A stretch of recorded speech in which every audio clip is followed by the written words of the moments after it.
Okay, we are live now.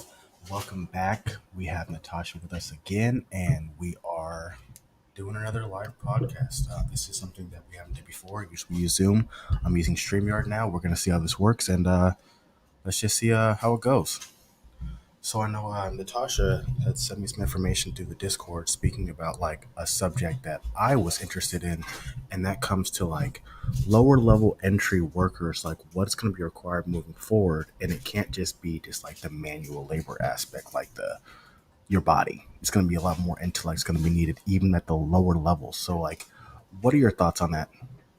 Yeah, so it was just ironic because when you mentioned it in the messaging, just earlier that day, I'd been looking through my bookmarks. I try to get to inbox zero. I try. Haven't achieved it yet, but we're getting there. So, in my attempt to get to inbox zero, I came across this article that I had bookmarked from June of this year, so this past summer.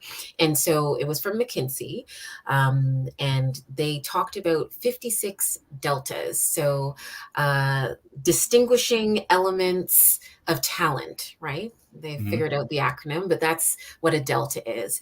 And from those 56 deltas or 56 points of talent, technical skills, a lot of it falls in that tech space, right? And that's where most people are falling down. So when they broke it down out of the four quadrants, so 56 points broken down into four main categories, technology being one of those main categories, and being the primary area where people need to get a lot more education and a lot more increase in their skill level.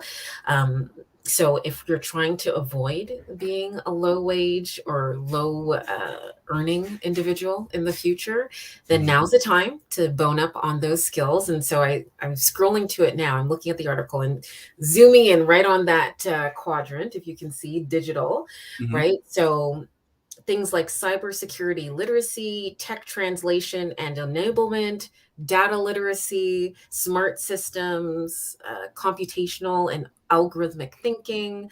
This is when it comes to software, programming literacy. So if you know how to code, even if it's like R, Python, Yeah, JavaScript, you don't know what I'm talking about, low you can level look stuff. it Yeah. up, right? Yeah, there's time to learn. But this is the kind of stuff that is going to be important for the future. I know you and I, Antonio, have been in conversations around like the metaverse and crypto and all that kind of stuff. Like, this is why it's important to learn this in addition to having soft skills. So if you know how to communicate well, you know how to work in teams, that's still going to be important. It's never not going to be important, but having those hard skills is increasingly important too. So what did you think about it? Like, why did it come top of mind for you as a topic in general though? Well, there's a couple of things that I think kind of come to mind. I was just in Mexico, and there I just seemed like everybody's grinding, like everybody's working, like it seemed like everybody's moving at a frantic pace, and it kind of like made me think like we have a lot of people here that like assume that there's going to be certain jobs for them just because they're Americans, like we're going to get these jobs because they're there, and these jobs are always going to be here. And with that mindset, like, is you're definitely gonna get left behind if you're not like constantly trying to upgrade and like reevaluate all your skills and Yeah. constantly trying to like improve. Because if you don't improve, you're gonna find yourself falling behind. Because if you think that just like your body's gonna be enough, there's people that are gonna come here from other countries that are going to be able to outgrind you, that are going to be able to outpace you for those lower wage jobs. So your only way to compete and beat those people, because they're coming from a background where they have such hardships that they're willing to do things that you're not willing to do. Like for the most part, like, and they're taking wages that you won't take. Like they're living like six, seven families in a 3 bedroom apartment. Like you're not willing to do those things. So you're competing against that kind of hunger. The only way you can combat that is by somehow like, arming yourself with skills that make it so like that's where you win. Like just knowing the native language is not enough. Just being American is not enough anymore, especially as we become more and more globalized. So the thing is like, how do you make yourself like unreplaceable? And that's the key, I think.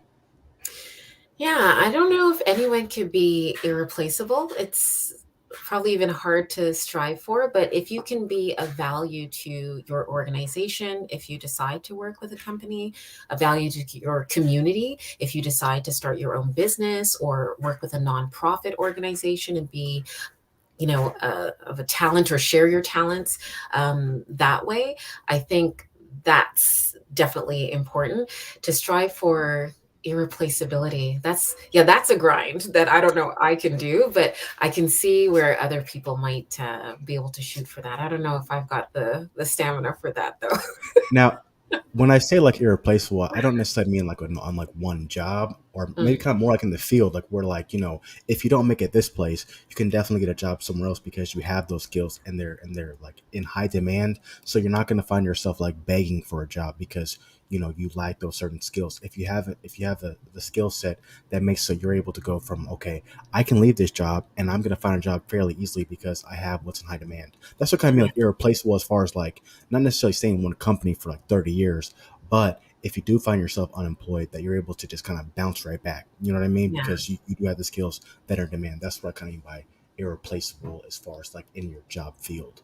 Yeah, and that's so important because I think the traditional advice has been have 3 to 6 months worth of emergency funds to cover your expenses for whatever emergency might arise, but also if you ever need to change jobs. Like ideally, you have a job lined up before you switch to your next job. But I was just overhearing a conversation where 3 to 6 months is not enough anymore, especially in this environment. The suggestion has been up to 2 years worth of expenses. I don't know a lot of people who even have the 3 months. Yeah. So yeah, it's going to be really important to have the talent because if you do want to switch work, ideally you're scooped up right away and you don't have to rely on this 3 to 6, perhaps even 24 months worth of emergency savings. And a thought process too is like, are you constantly while you're working, like constantly like monkey branching, trying to get something better? I think that's the key too, is like figuring out like, okay, if I want to get a better job, what is required of me? Like what do I need to do to improve my like skill set so that if something does happen, or say it's an opportunity, I'm able to take the opportunity and I'm able to, move how I want to accordingly. And I think a lot of times like people just get kind of content with like where they are, their bills are a certain way, they know what their standard of living is going to be. But if you're not consistent trying to upgrade or like improve your skill set, you're going to find yourself that like when the hammer does come, you're not going to be prepared for it. So the key is like constantly making yourself able to adapt. I think that's what's important. Yeah, absolutely. Education is like not a one-time thing. So I know like doctors, especially doctors who have a specialty like anesthesiologists, I think it's called, or heart surgeons even, or Hmm. neurologists. Um, they're in school like the longest, right? But I think school, even if you're not a doctor or in the health field, it's always available to you. It's always open to you. Even if you took a liberal arts degree, there's still something to learn when it comes to English literature, perhaps, or Hmm. if you took a technical or arts, not arts and science, like more science based courses or STEM courses, there's definitely changes all the time. So going back, getting extra credits or getting certifications, which are kind of like para education, like you don't have to go to university to get a certificate, right? Like those are usually with associations, but it's just that habit of constantly learning, right? It keeps your brain fresh anyway. So I never thought that that was a bad thing to do. And it's interesting to hear that people don't often do it, but hopefully it's going to become like more of a trend. Maybe it'll be trendy to be nerdy finally. Oh, for sure. I mean, it's definitely going to pay the best. I mean, I think Mm, being nerdy is always paid the best, but you're going to see yeah, now, even in construction, like I'm a carpenter, and there's still certain things that, are now getting rolled out as far as like maybe like using like virtual reality, like so like exactly like where this stud's going to be. So, and yeah, you're going to see problems before they even arise because you're going to see it like a conflict, like, okay, yeah, if this pipe is supposed to be here, and this is also going to interact with the HVAC, you're not going to have to wait 3 or 4 months until it's already installed to see those conflicts. So you're going to start seeing a lot more like CAD and Bluebeam be more like instituted in like even construction to make them more efficient, because yeah, the way things have gone for so long is you'll build a building and you'll start seeing problems as they arise and you're not going to see them until they happen.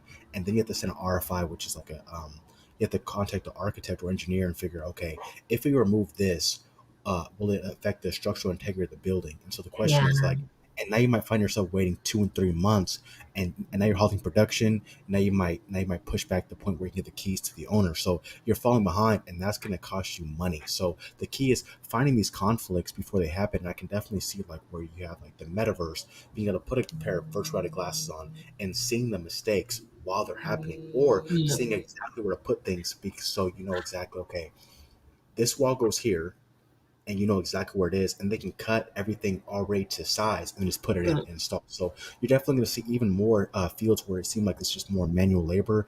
You're definitely going to see more people start using more like technology to help a lot more. To enhance, yeah, and manual labor is never gonna go away. I don't wanna fix my toilet, you know what I Yeah, mean? sure. And I don't wanna learn how, right? So having technology to help enhance that, and I'm sure even before, like, the state of technology where we're at right now became as common as it is, if a new tool came out for carpentry, right? Like, you have to learn how to use that tool to the Mhm. best of your ability in order to do your job faster, get more per hour in terms of, or well, work less per hour, which ends up you making more per hour, if you know what I Mhm. mean, Mhm. because you're more profitable, right? If you Yeah, work less with those tools. But yeah, now that we have the technology plus the tools to help, like the sky's the limit, honestly. So yeah, I for look sure. forward to seeing where it goes with manual labor, especially because while there might be fewer people who end up doing like trades and manual labor jobs, the people who stay in the field, perhaps you're going to choose to stay in there, your salary is going to be very interesting for sure. And I definitely feel like there's certain things like if you do incorporate like the metaverse or like with the virtual reality, the VR aspect to it, Yeah, there's definitely going to be a way where like AI and robots are going to come into place, because we have a lot of the when you first get in the trades, you have a lot of like ask of like your body, because you don't know very much, so they're going to say, okay, I need you to lift these 2 bys and take them over here. Well, eventually there's going to come a point where there's going to be robots that are going to do all the heavy lifting, and so it's really going to come down to like, can you like think, like can you see, can you use these technologies to the best of their ability, since that's you're going to see a lot more people who you wouldn't necessarily go into the fields because they might not have like the physical attributes, but the mental is going to become a bigger key, especially yeah, with the shortfall of people in the trades. There's not as many people in the trades as there was before, and so mm, now there's definitely going to be like an influx coming in. So are you going to be prepared? Are you going to be able to compete when the wages increase? Because eventually the wages are going to increase more. I mean, I make a fairly good living. I make around like almost 90K a year as a general carpenter in Oregon. So as you know, as the trades numbers go down, the supply, the wages will go up, so that eventually the more like intelligent people are going to start coming there. So the question is, as a trade person, are you going to be able to compete with the higher intellect, the people who are going to be able to use the CAD, use the blue beam, use a different technology? You have to arm yourself with the yeah. more knowledge moving forward. Yeah. Are you finding trade schools are talking about things like, I mean, you talk about CAD. I'm familiar with AutoCAD. I don't know if Yeah. that's the same thing. Okay. So, are you finding trade schools are, advancing more with that tech stuff, or are they asking that you do something like postgraduate or go to university and get more of those technical skills, or go to a different place and get those technical skills? A lot of the trades, like especially with my union, like so I'm a union carpenter, so like they definitely try to push the technology, because that's like the main way they compete with like non-union, is like having the skill set that like makes them more profitable and make them more knowledgeable. So they definitely do like are pushing for more like using iPads now, more using like the CAD systems, the blue beams, Yeah. being able to use more virtual stuff. Because for a long time you'd have blueprints and you'd have to go and like go through each page and look and then think, okay, is this the right blueprint? Like, is this a print from 2 months ago, has been Mhm. updated? But now as Yeah. the system has become more and more like technologically advanced, you see that the problems that arose before are kind of being solved, now. So Mm. yes, they definitely are pushing using more technology to our advantage, opposed to like just doing the old school way. And a lot of people who are only proficient in the old school way, you see them retiring more and more, like the more like boomers, like the older people who don't want to use iPads, who don't want to use cell phones, who want to use like older technology. They're kind of falling to the wayside, because they don't like the technology and they don't want to like try to learn it. They're more like, I'm done. I put my time in. I'm okay. I'm okay with where I'm at right now. So the younger guys, that's who's got to be able to say, okay, if I want to see longevity in this career, 20, 30 years from now, I'm definitely going to be somebody who has armed myself with these this knowledge and skill set. Yeah, yeah. So was there anything in the deltas, like, because there are 56 of them, and I definitely know that I don't even meet, yeah, I'm not going to say half, but there's some work for me to do, that's for sure. But was there anything that jumped out at you particularly, like, okay, I should probably focus on that a little bit more? I definitely feel like the leadership aspect of it, because I think now because people have become so like atomized and they don't have that human interaction as much anymore, that it kind of people are more like awkward around humans, awkward other people, being able to like speak their mind as much, and so like I've Yeah. had situations where you know I've seen a problem and I didn't address it right away because I was afraid that maybe I was wrong, or Mm. I didn't have the confidence because the person was like more advanced than me, so he should know. But then after the problem happened, I'm like, oh well. They're like, why didn't you say something? I'm like, well, I assumed that they knew better than me. So sometimes when it comes down to like the newer generations being able to like speak to a human, not just through text, like be able to Yeah. step up and show like confidence in that realm. I definitely see that being something I need to improve on when it comes to my field. And how about yourself? What are some of the things that you think you can advance and improve on? Well, lots, as I mentioned, but in I mentioned they were separated into four categories, right? So there's 56 points separated into four categories. Again, it's the McKinsey article called Defining the Skills Citizens Will Need in the Future World of Work. And one of the quadrants is cognitive. So there's cognitive, interpersonal, self leadership, and then, as we mentioned at the top, digital. But under the cognitive, it almost like popped out of me, like jumped out. Work plan development, anything dealing with planning and scheduling and timelines. Hmm. That's my downfall. I'm getting better at it, but it's definitely like a practice. Yeah. So I'm in a project right now, like a side project outside of work, that definitely requires milestoning, setting up a calendar, making sure I've got things, organized just so. Plans change, understandably, but I need to be able to set the plan and like meet those milestones and adjust, right? So that's something that I know I have to work on and get in the habit of doing. So this project, which is, ideally a profitable one, Hmm. hopefully that'll be the incentive for me to get it right finally. I think sometimes when it comes to like learning new skills, it's just the not like berating yourself and like getting Mm, too down on yourself, like not doing it perfect the first time, but like yeah. constantly like getting better, like 1%, like each time you do these things. You know what I mean? Yeah. Because sometimes, like even if you've been at a certain, like say like fitness, right? Like say you at one point you're running 5 miles a day, but then you kind of fell off, and now you've kind of tried again, and you think you can go back to that same level. That's not the case. You have to kind of start back again. So when it Yeah. comes to like learning a new trade or a new skill, or it's just even being more like prepared, you kind of have to like kind of start somewhere and then improve upon that, more over every day. You know what I mean? And then Yeah. you're going to kind of see those outcomes you want. And you'll be surprised, like if you improve like 1% each time you do it over, 2, 3 months, you can see yourself increase your productivity by 40, 50%. You know what I mean? Mm, yeah. And it's so funny you say that, because I have been on a health journey, as the parlance is these days. And it required that I track my nutrition, I track my workouts. That's what worked for me, right? To Hmm. get to where I am. And I'm like 90% of the place of where I want to be at in terms of my target. But when I look back at all of the things that I did, ultimately it requires discipline, right?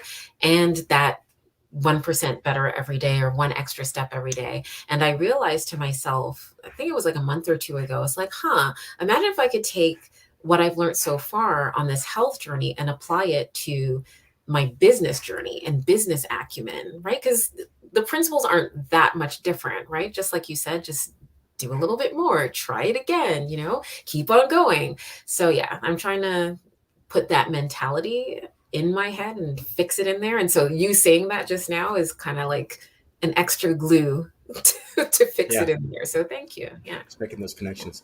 Yeah. I kind of find myself like sometimes, like, I'll be scrolling through like YouTube and I'll be looking at like political commentary or different kind of videos, but then I find myself like also looking like, how can I improve myself at work? So I'll watch like videos about carpentry, like different skills that like I might not learn, because again, so many people are retiring. So like the boomers now, that there's not a lot of people who have like a ton of experience who left in the trades. Like you don't see Yeah. people who have like 30, 40 years in the trades anymore as much. They're not nearly as common. So you need to kind of find yourself like going through like archives and figuring out like, okay, what did they do with these? And like, uh, what kind of special tricks do they have? Because again, I didn't have any family in the trades. I Mm. kind of went in there blind.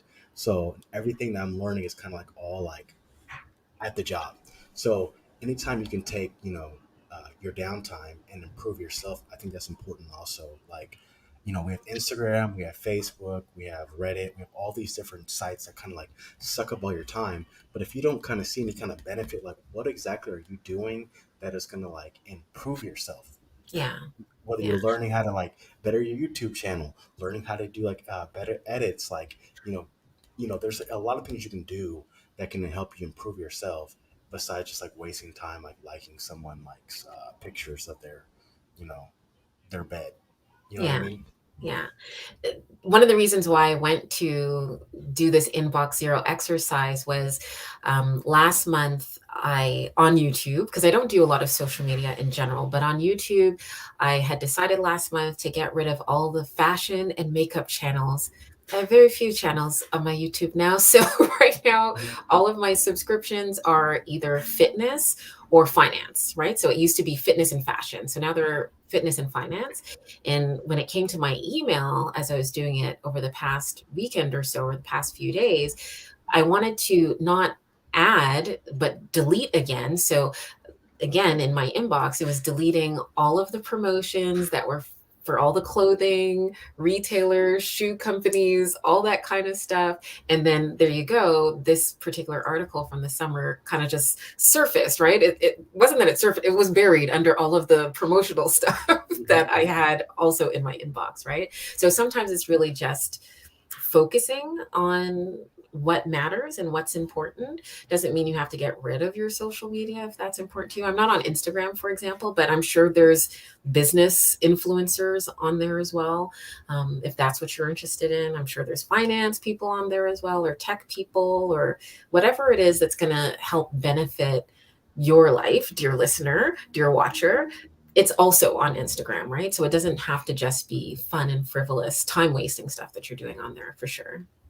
But I definitely do think that those social media sites, they're set up to keep you on there all the time and not necessarily in the best way. So you Yeah. definitely got to find that balance, because yeah, Yeah. there might be the business or tech guy on there that you want to look at, but then here's something else like a shiny object. Look at this, then look at this, then keep moving. You know what I mean? Yeah. Um, One of the things that I was listening to a podcast from the Bigger Pockets guys. They're like the real estate, like the bigger real estate people on YouTube, and they said that the main way to force yourself to advance is to take all your coping mechanisms away. So that means like if you have a cell phone, like delete like all your social medias, like delete all your games. So then when you do have that free time, you're not just gonna run to like what's easy. You're not gonna run to like Yeah. that pacifier. You know what I mean? Yeah. Like you're definitely gonna have to sit in that suffering and in that boredom and then figure, okay, if I don't want to be bored, I'm gonna do something that's going to advance me, opposed to something that just kind of fun for the now. You know what I mean? Yeah. Yeah. So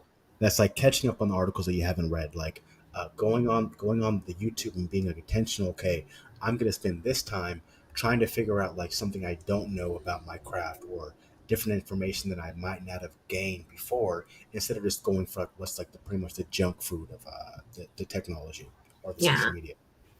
So I'm probably going to mispronounce his name, but it's a gentleman on YouTube. I want to say Bilia, Tom Bilia, Mhm. something I've like that. never heard of them, but yeah. But he's married to an Australian. That's what I remember. And he has a goal to rival Disney. He wants to make a company that rivals Disney, but in the terms of like educating people on things that will be helpful to them, right? And so a video that he did recently was about dopamine, right? And so looking at social media, um, and interacting with social media can, increase our dopamine, and it's what keeps us there, right? It keeps us attentive to it, even though it's not necessarily the best thing for us, right? Or we're being served things or offered things that aren't the best things for us. And so he had some really interesting hacks, and he had a guest on. It was a female guest who talked about ways to hack that dopamine trigger in your brain so that no matter what it is that you're doing, whether it is something that involves your phone or your computer, but ultimately is goal oriented. Like if you have a goal, there's a way to hack your brain and get those dopamine triggers, the same ones that get triggered when you're on social media, to help accomplish like positive goals in your life, right? And so that's what he does. And the guest that he had on, that was like her PhD kind of thesis. She had a book Mhm. on it. If I find it, I will send you the link. But yeah, I thought it was really interesting as a concept, because the things that get us stuck are also potentially the things where we can find opportunity to accelerate and move forward. Oh, I definitely agree with that, and I definitely think that sometimes we, like, again, we get so caught up in just like right now, and we don't see like the benefits we could have if we kind of zoomed out. That's the main thing I say to like all my little cousins, all my friends, like all my coworkers. Yeah. Sometimes we get so caught up in the right now, and we don't see the improvements we can make if we just zoom out a little bit. Like, Mm, look at where you were 5 years ago, look at where you are right now, and look where you want to be in the next 5 years. If you yeah. can take that momentum you had moving from the 5 years and accelerate that, you don't understand like the amount of growth you could have in that amount of time. Like Anton said that he was in his basement for 10 years, and then now he's this person now. Like imagine if you're able to take what he's giving you, take all of his hardships, take all of his knowledge, and then take that and then use it. Now you're ahead of the game now. You know what I mean? Yeah. Like you don't Yeah. need to suffer the same way he did. You can definitely Mm, improve, but the main focus is like being intentional. You know what I mean? mm, yeah. No, I So definitely agree. we also spoke about another topic in the Discord, and it was something that I kind of find kind of concerning. It was an article that I ran across, and it was speaking about the Chicago area. I think it was over the last 2 weekends ago. There was a gang shootout, and the mayor chose to not prosecute anybody because it was mutual combat. And to me, what's concerning is you're seeing this thing now where you're definitely seeing people treat black people as if they're children. Like they're Mm, not able to understand the consequences of their actions. Like, you know, they could they can't control themselves. So like if they do get in trouble, like who's to blame is society. And I think that's the main problem when it comes to our community is like we don't have the like structure with a lot of like strong men, and because of that, you find that people want to treat the black community like me. It's scary because black men are dying. Like people are being killed, people are being shot, and they're just like playing games with it. Like they're not like what's really going on in our community. So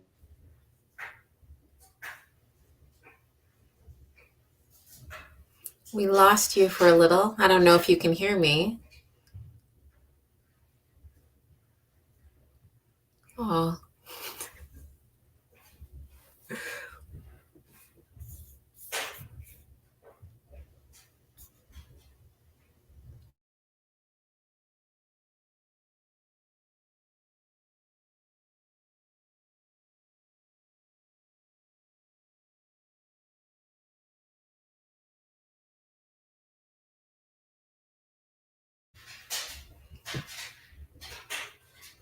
can you hear me?